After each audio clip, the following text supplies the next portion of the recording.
everyone. Hope you're feeling so cozy. I have an interesting book to share with you. I actually forgot that I requested this from the library about a month and a half ago, and there were a lot of holds on it already, but for whatever reason, I can't even remember, honestly,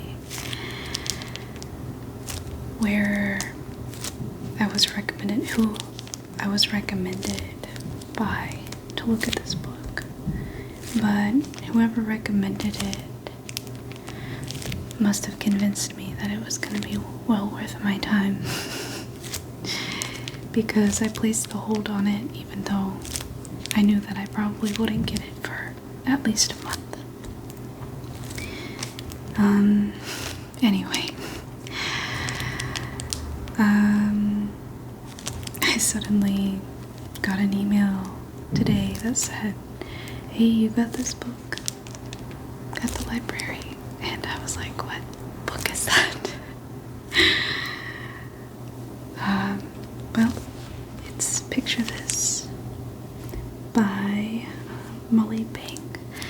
I haven't read anything by her before, and I don't know much about her, but again, I just went and got this today on a whim because I wasn't even expecting it. But I really love the sounds of the plastic on library books, so I thought maybe I'll just make a video with it. Anyway, yeah, so I did a quick flip through before starting this video, but I haven't read anything in depth, just a quick skim.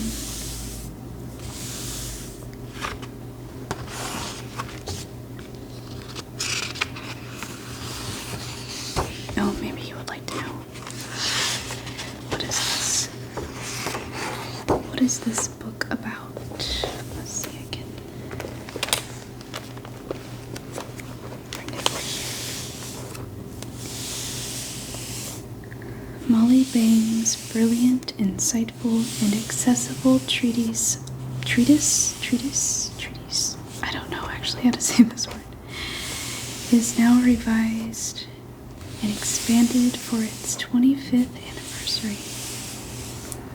Bang's powerful ideas about how the visual composition of images works to engage the emotions, and how the elements of an artwork can give it the power to tell a story, remain unparalleled in their simplicity and genius.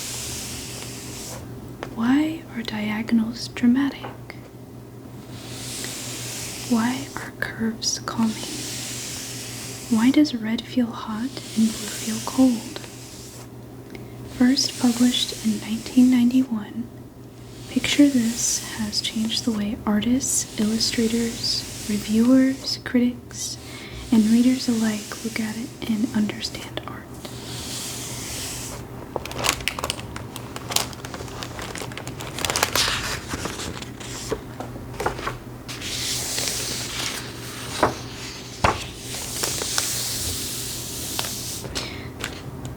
I think I'm gonna do a quick check to make sure that everything is in the frame. Okay, it looks like pretty much everything is in the frame. Maybe some of the edges aren't there, so I'll try to keep that in mind.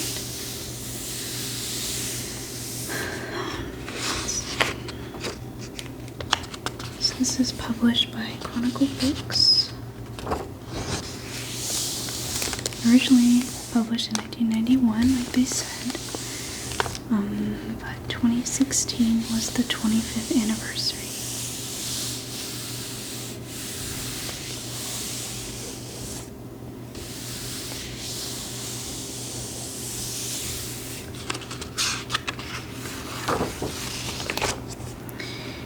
Alright, I was trying to decide what part we'll look at today. I think the preface is only a couple pages, but the next chapter, Building the Emotional Content of Pictures, is 50 pages long. The thing is, the words are very simple, and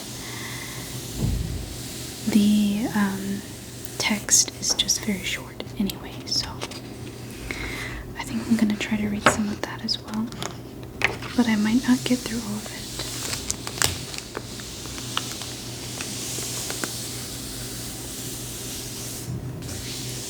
I also just want to say that I have a little notepad and my pen here just in case I want to take any notes, in case any of the ideas really click for me.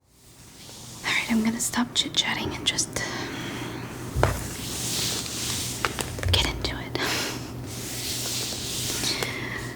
I was quite happily making my living as a writer and illustrator of children's books. One day, I was sketching objects around the house while an old friend, Leon Shimon, was visiting. Leon suggested I draw not just isolated objects, but whole views, whole pictures. The more I drew, the more I knew I was lost. As we looked at the sketches together and talked about them, Leon said, "You really don't understand how pictures work, do you?" No, I did not. I didn't understand picture structure. I didn't even understand what picture structure meant. But could I learn? I took a painting course with Sava Morgan, an artist who had taught for years in New York City. I read books on art and on the psychology of art. I went to museums and galleries to look at paintings and try to figure out what I felt about them and what the paintings were doing. And I decided to make pictures with my daughter's 3rd grade class, hoping I'd learn something from teaching, as one often does. Working with the children, I realized that I wanted to make pictures with clearly different emotions, but I also wanted to stay very simple. I decided to build an illustration from Little Red Riding Hood. Since this story was familiar to everybody, and I knew I could make a scary wolf from a few sharp triangles.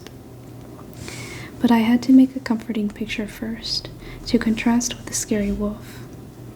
I used simple shapes cut from 4 colors of construction paper: red, black, pale purple, and white. As the children gave me directions for how to make a picture scarier or more comforting, we realized something we already knew. Something about pictures and feelings. We just hadn't defined it yet. This was not a particularly helpful project for the 3rd grade. They felt that cutting paper was too much like kindergarten, and they were 3rd graders. They wanted to learn how to make things look real. But I knew I was onto something, so I took my scissors and my construction paper home and kept cutting, arranging, looking, and thinking. I began to see how certain elements in pictures affect our feelings. Pretty soon I wanted to see if other people could apply to their own pictures the principles I had uncovered. It was clear that younger children understood them, but were not particularly interested in this mix of geometrical abstraction and emotional expression. So I taught 8th and 9th graders and then adults. The pictures they made convinced me that anyone and everyone could use a few clear principles to build powerful visual statements. Emotionally charged arrangements of shapes on a page. I wrote up what seemed to be going on, then sent it to Rudolf Arnheim, the dean of the psychology of art in the United States, whose books I had found most helpful. Almost immediately, I received a courtly letter back saying that he liked the book and had some suggestions if I didn't mind his scribbling on the sides of the pages. Mind? I asked him to please scribble away. He returned the manuscript with comments on almost every page, each one insightful or illuminating, and I incorporated every one. Now, I felt I'd found something pretty fundamental here, but I didn't quite know what it was. So when I sent Arnheim the revised text, I asked him if he could tell me what I'd done. He wrote, "What is so special and striking about the style of your book is that it uses geometrical shapes, not as geometry, but which would not be all that new, not as pure percepts in the sense of psychology textbooks, but entirely as dynamic expression. You are talking about a play of dramatic visual forces, presenting such features as size or direction or contrast as the actions of which natural and human behavior is constituted. This makes your story so alive on each page. It gives all its shapes the strength of puppets or primitive wood carvings, not giving up abstractness, but on the contrary, exploiting its elementary powers. You are also taking the prettiness of the nursery out of the fairy tale story and reducing it to the basic sensations, taking the childlikeness out of it, but leaving and even enforcing the basic human action that derives from the direct visual sensation. It is what remains of Red Riding Hood. If you take the prettiness out of it and leave the stark sensations we experience when we rely on direct and pure looking." This was exciting. Even if I didn't exactly understand what it meant, it corroborated what I'd felt all along. I had understood some basic connection between emotions and how we see pictures. I've since thought about Arnheim's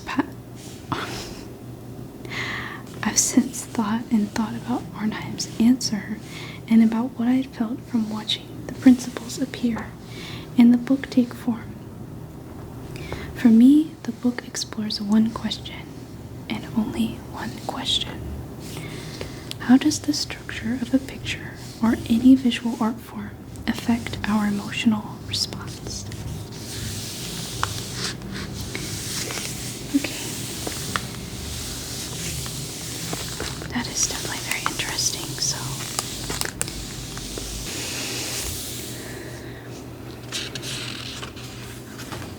building the emotional content of pictures.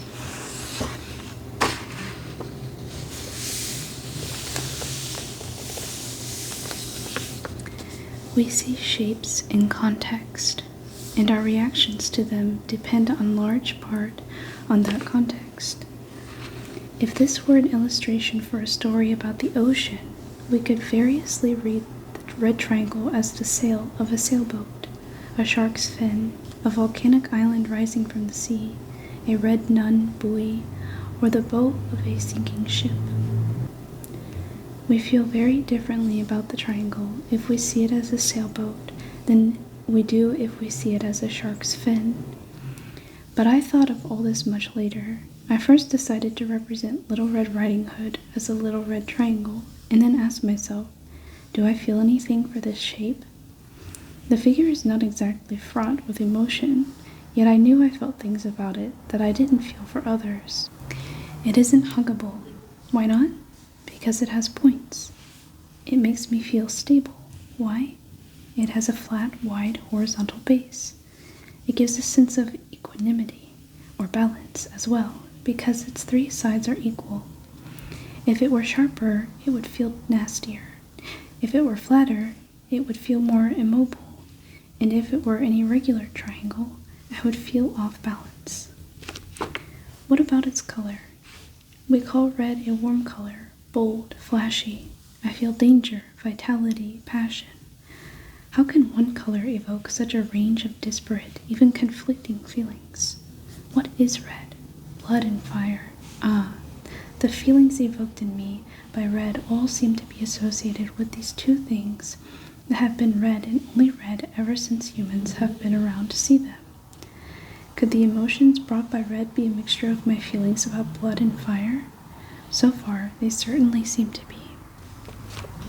These, then, are the feelings I have for this medium-sized red triangle: stability, balance, a prickliness or alertness, plus warmth, strength, vitality, boldness, and perhaps some sense of danger.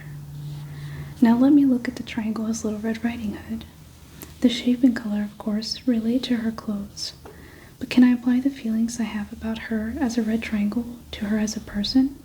Yes, the figure suggests a character who is alert, warm, strong, stable, balanced, vital, and with perhaps some sense of danger. If a red triangle represents Little Red Riding Hood, how might I show her mother?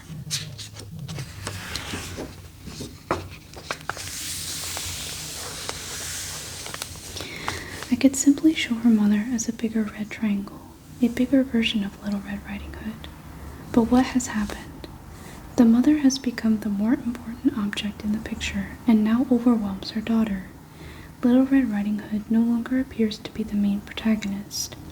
In addition, though this shape implies a mother who is warm and strong and vital, she is also overbearing and decidedly not huggable. How can I make her feel less overwhelming and more huggable?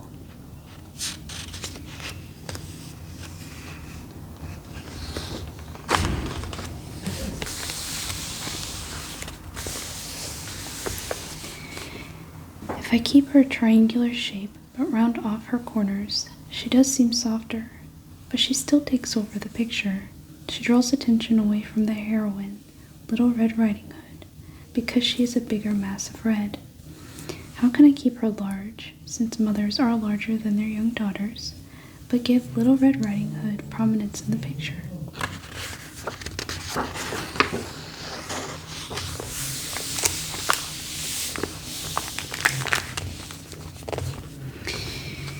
If I make her a pale color, she and her daughter are more equal in the picture. Little Red Riding Hood feels comparatively bold, active, and more interesting. The mother could just as easily have been made pale blue or pale green, but then her color would not be at all related to that of Little Red Riding Hood. Since purple has red in it, the mother and daughter are at least slightly related by color as well. They would have been more so if the mother had been pink, but I wanted to restrict the colors to 4, and pink, red, black, and white felt too monotone to me. What do I feel about the mother now?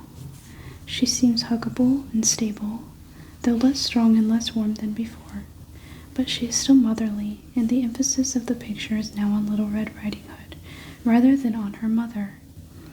Now that she's the boldest color, she is also clearly the main character in the story.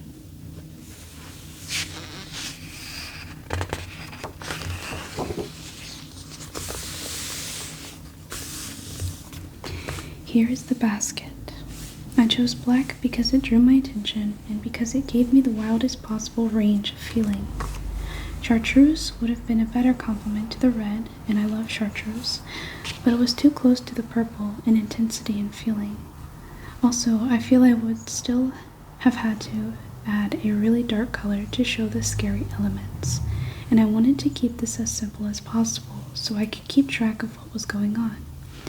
With these 3 colors plus white, I had a wide emotional range, and each color was distinct from the others. Now, so far this is not the most moving or inspired picture we have ever seen, but it has shown some of the ways that shapes and colors affect us emotionally. It also lays the groundwork for a better understanding of how to go about making the next picture of the woods. I wanted to stay as simple as possible, so I first made the woods with more triangles, both long and pointed individual triangles scattered on the page. Or fatter triangles piled on top of one another. We see them at once as a forest of spruce or fir trees, but these are too close to the shapes of Little Red Riding Hood and her mother. When we see similar shapes in a picture or in life, we relate those shapes to each other. They seem to belong together.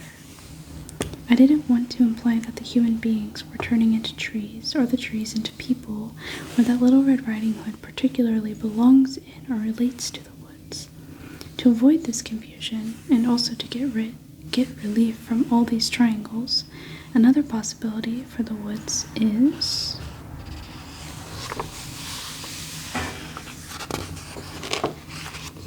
this one. These are simply long vertical rectangles of varying lengths and widths, which in the context of this story represents branchless tree trunks. Because we can't see their tops, the trees seem very tall. We are now in the midst of the woods, as Little Red Riding Hood will have to be. The trees give the illusion of going back in space. This sense of depth is accomplished simply by arranging the pieces so that the thinner they are, the higher up on the page their bases are placed. Note that the tops of the trees have to go all the way off the top of the picture frame for the illusion to work. It was when I had made this much of the picture, when I had set the stage, that I began to feel more involved. It was time for Little Red Riding Hood to make her entrance into the woods. You can see this wider one closer to the front of the frame.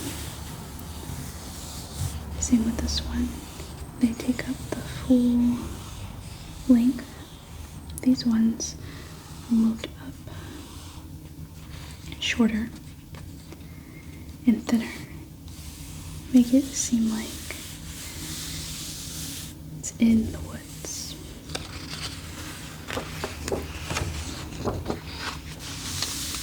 And here she is.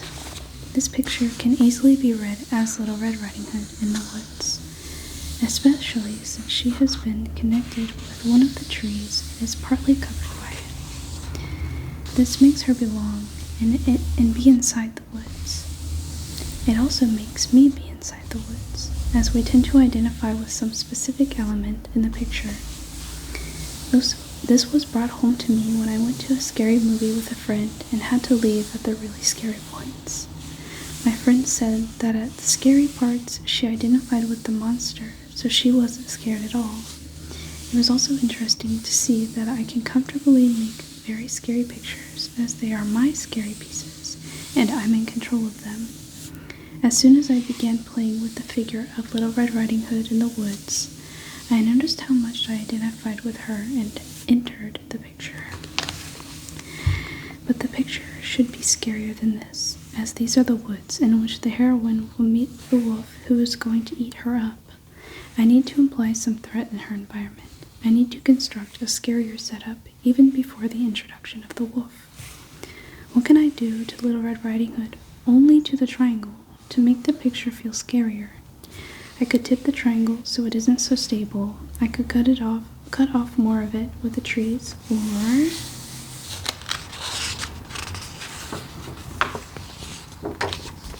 I could make it smaller. The woods feel somewhat scarier here because they are proportionately larger in relation to the heroine.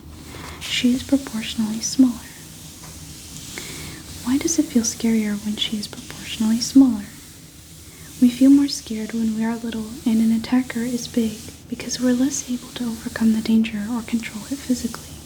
When we are little, we are weaker and can't defend ourselves as well in a physical fight. Not always true, but I understand what she's trying to say. I can reduce Little Red Riding Hood still more. Now the trees seem even bigger, and she looks, and we feel, even more overwhelmed by the situation. Also, I have to prepare for the fact that she will not stay alone in the middle of these trees. I need to make room for the wolf.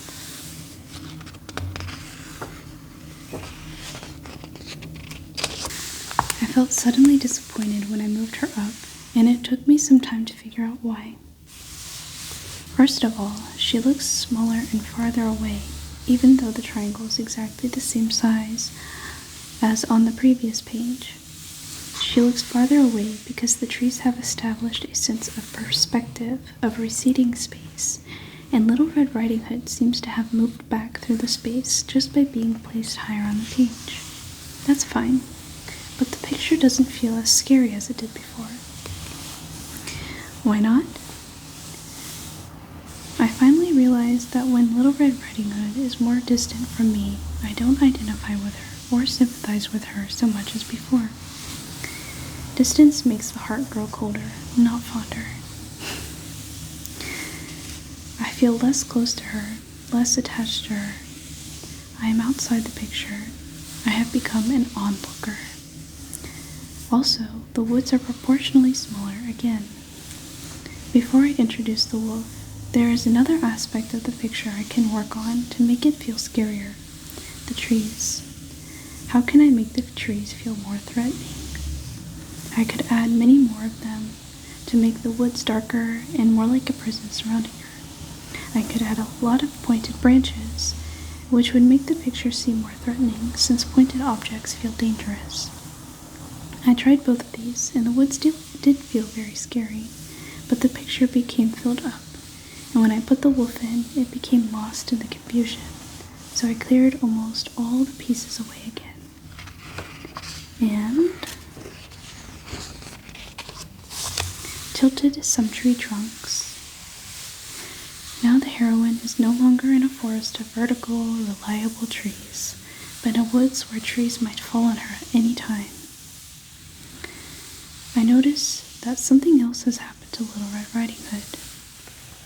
She is visually trapped underneath a pointed arch made by two trees. Rationally, I know that she is far back in the distance and not under the trees at all, but on the plane of the picture, that is.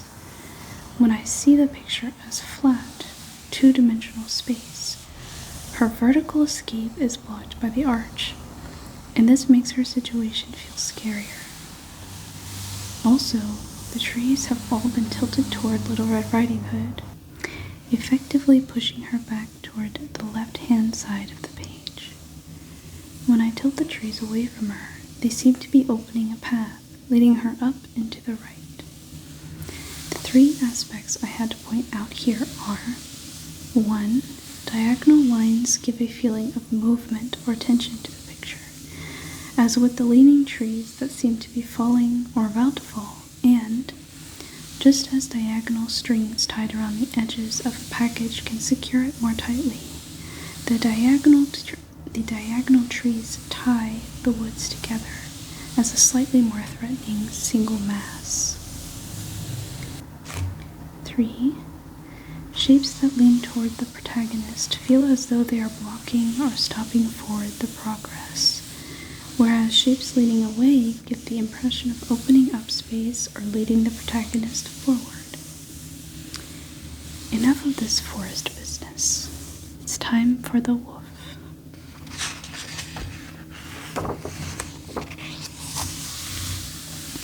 What shapes make the wolf? Just 3 long black triangles. Why do these triangles feel so scary? Partly it's because they lean aggressively toward the left, where Little Red Riding Hood is tiny in comparison and half hidden. Partly it's because of the context. We see the triangles as the wolf. But I think mostly they feel scary because they are so pointy and sharp, because they are dark, and because they are so big.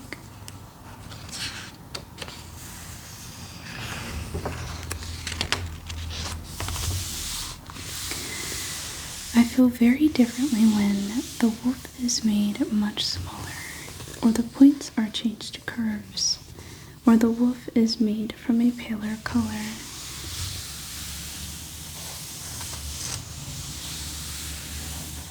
So here's the wolf is smaller. The points are changed to curves. The wolf is made a paler color.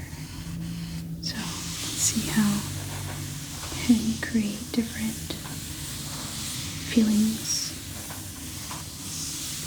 with each one. Maybe it's not so scary here and here and here, honestly, in comparison. comparison to this one. I think that's the point that she's trying to.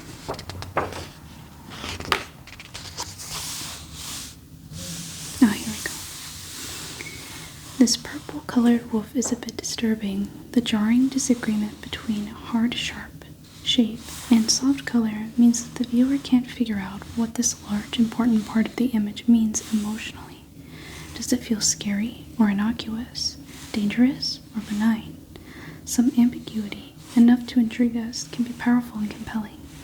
But take it just a little further and it becomes confusing. And we often respond to confusion with anger because we don't understand the picture emotionally and think we ought to. We can feel stupid and rejected, pushed outside the image. Maybe purple would be a more appropriate color if the story were about a ghost wolf, or perhaps, since I used it for Little Red Riding Hood's mother, a story about the mother having been transformed into an evil ghost wolf. Certainly, the color distinguishes the wolf from the rest of the scene. The picture has 3 separate parts made from 3 different colors with very little cohesion and needs to hang together better.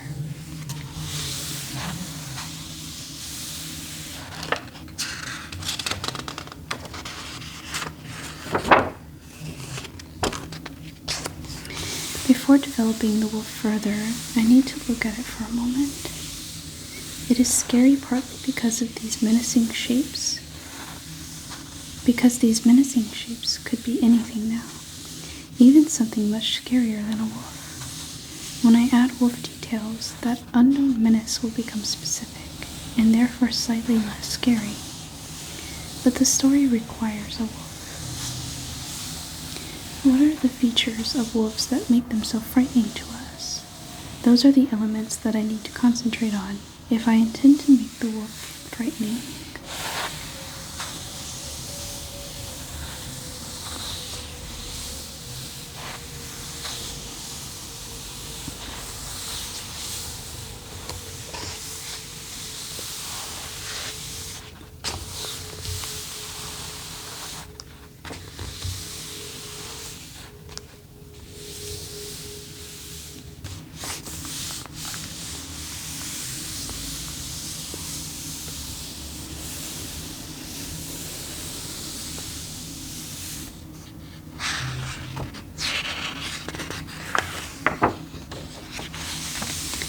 Teeth are one scary feature.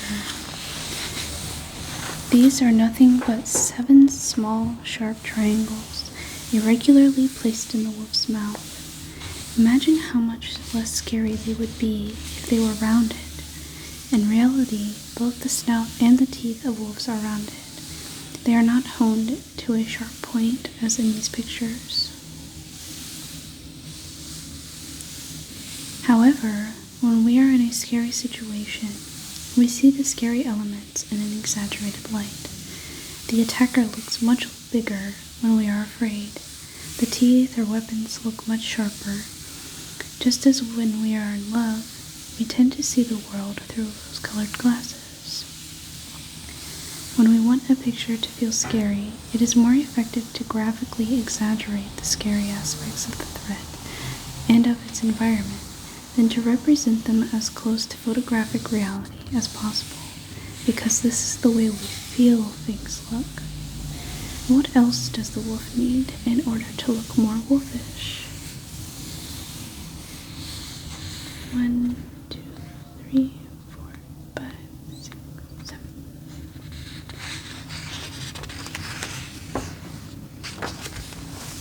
It needs an eye. I cut the eye out of the purple paper since there are 3 colors available in addition to the white, and the new color attracts our attention. Also, I wanted to use all 3 colors plus white in every picture. I made the eye a long diamond or lozenge shape, emphasizing the pointiness of a real wolf's eye, but getting rid of the curves. But even though wolves' eyes are often pale blue, it doesn't look right.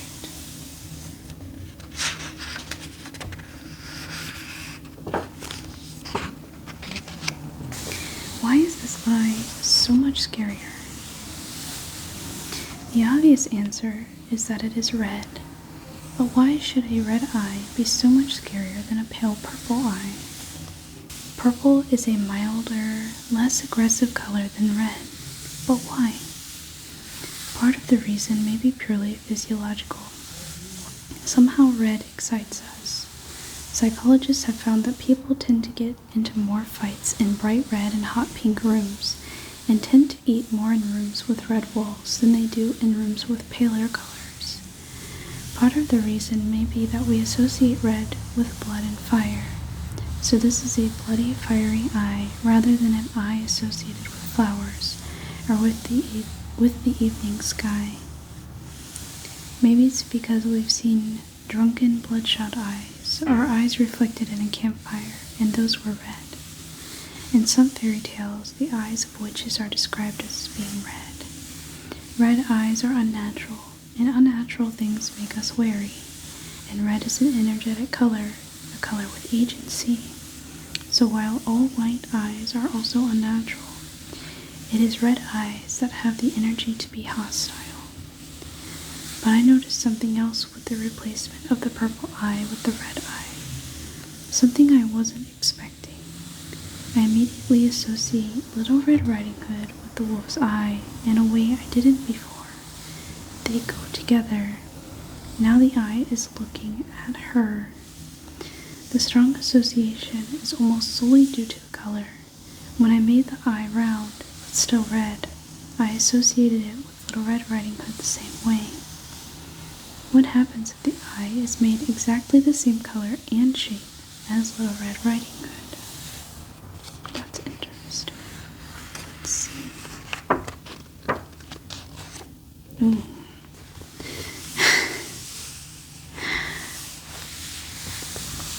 The wolf looks stupid now, or surprised, or maybe happy. Its glance is no longer pointed at its prey. Certainly, it is not nearly as evil-looking as it was before. I think it does look happy, like, kind of smiling. The picture feels very different, and yet all that has been changed is the shape of the eye. A more disconcerting effect to me is that the two red triangles are now so alike, and I associate them so much with each other that they disassociate from the rest of the picture. They are no longer meaningful elements. I see them not so much as Little Red Riding Hood and a wolf's eye now, but more as two red triangles that float up and out of the picture.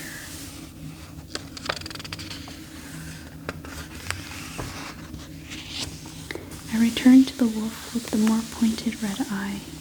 What feature could I add to the wolf to make it yet more frightening?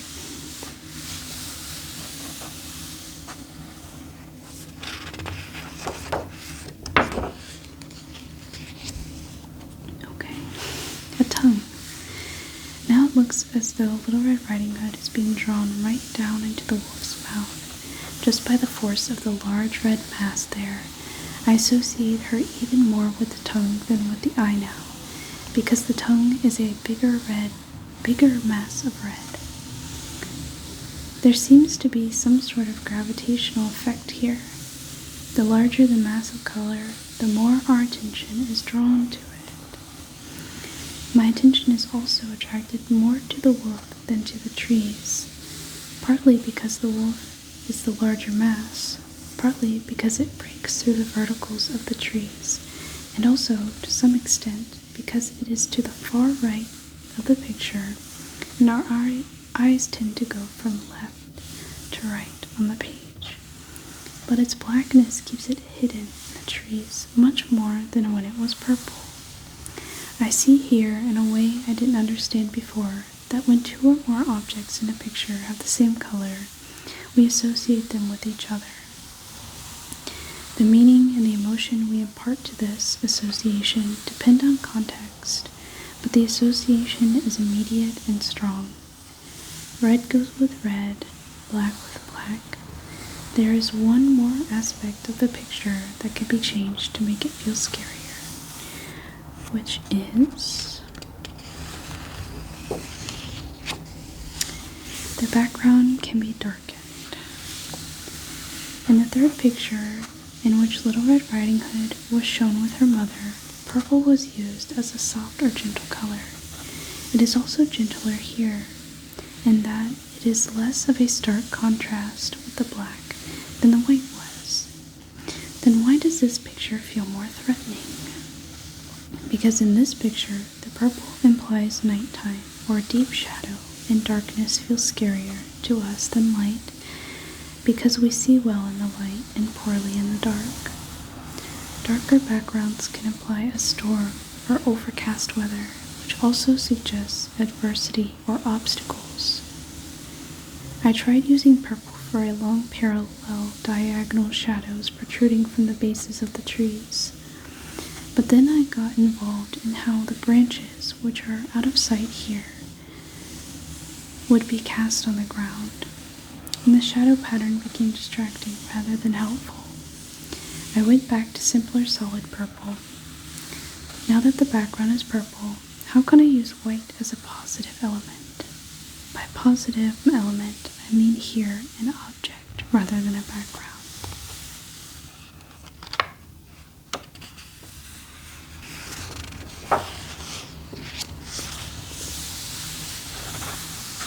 The teeth. These white teeth aren't any scarier per se than black or red or purple teeth. Quite the contrary. Black teeth dripping with red blood would have been rather effective here. However, what has happened now that the teeth are white? They pop out at us more. We notice them more than we did when they were black. I see how powerful white is here because it shows up strongly against dark backgrounds. The white is effective because it is used with restraint. This picture is supposed to be scary because of its narrative content. A hungry wolf wants to eat a lone girl in the woods, but the picture was made to feel scary to the viewer because of the colors, shapes, sizes, and placement of the pieces that make up the picture. How do pictures make us feel in specific ways?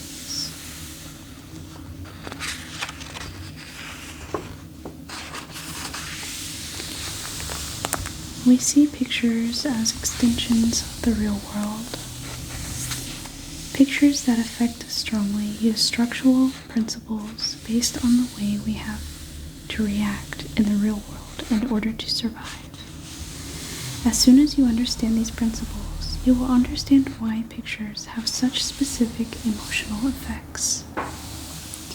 You will understand how pictures work.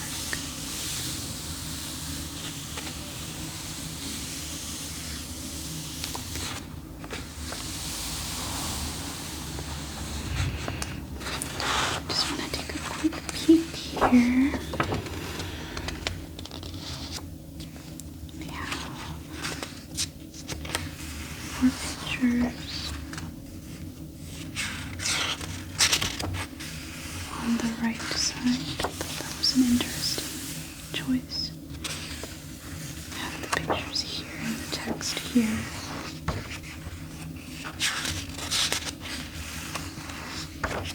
Okay, so she goes over the principles more in detail. So that first section was just an example. And here she's focusing on each principle.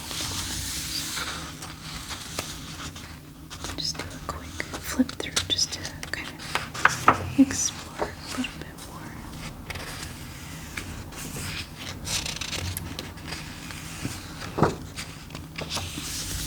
I do have to say, I'm not a huge fan of everything that she says. That's okay. I do like the overall idea, explaining something that would typically be viewed as more complex and breaking it down into just very simple explanation. And especially with pictures, because it is about visual art. Or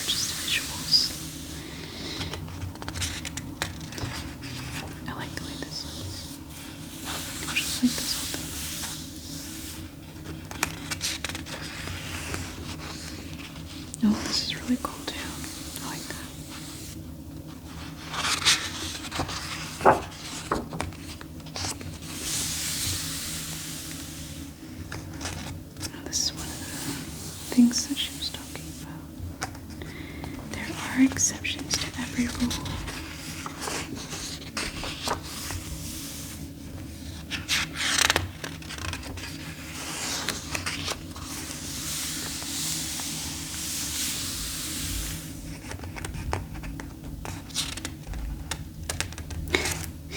Okay, like for example, this part. Our skin is thin. Pointed objects can easily pierce us and kill us. It just feels very blunt. I don't know if that's on purpose, like to create some humor, because it just sounds funny to me. Like very straightforward.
So I didn't end up taking any notes, but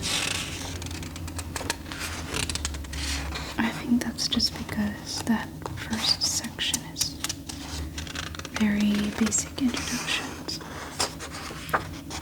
Maybe when I read more of this on my own time, or just, without recording, I might take some notes. Oh, look at this one. She kicks, she screams, she wants to smash the world to smithereens. You know what? Me too, girl. Sometimes I feel that fury.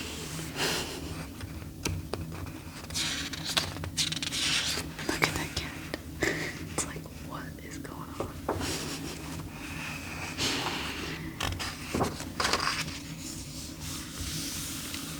And for a little while she cries. Yeah. That's so relatable. A little mouse there, that's cute.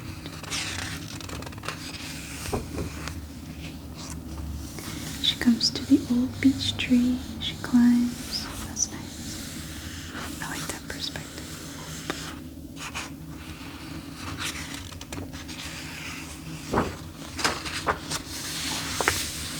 The world comforts her. Yes. Look at that. Look at that. It's very, like, you can just take a breath. Yeah. Oh, look at this.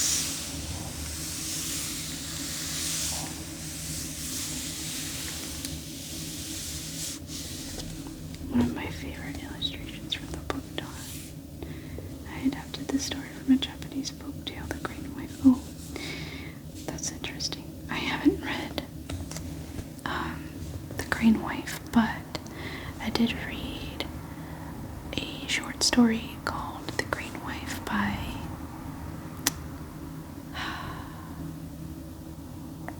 C.J. Hauser. If I can find it, I'll link it in the description because I think everybody should read it.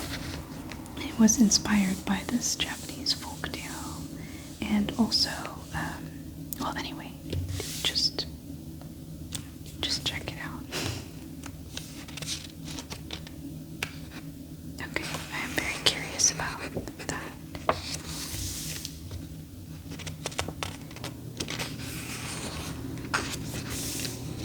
Looks like maybe it gives some, I think she gives like a an exercise to do. I wonder, maybe I could do that for a video. That might be fun.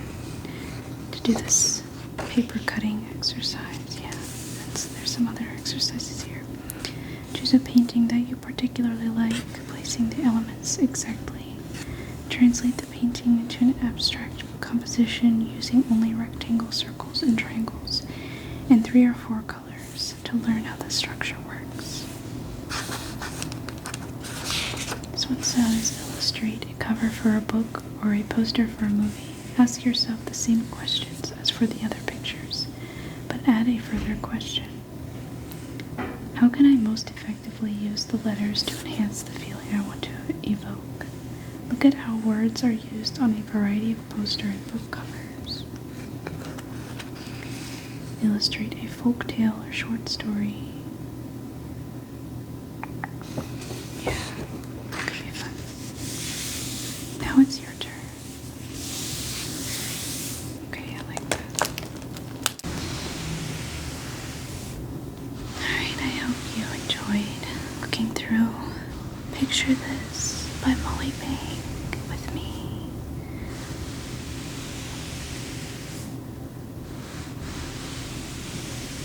It's a little bit longer than I thought it would be.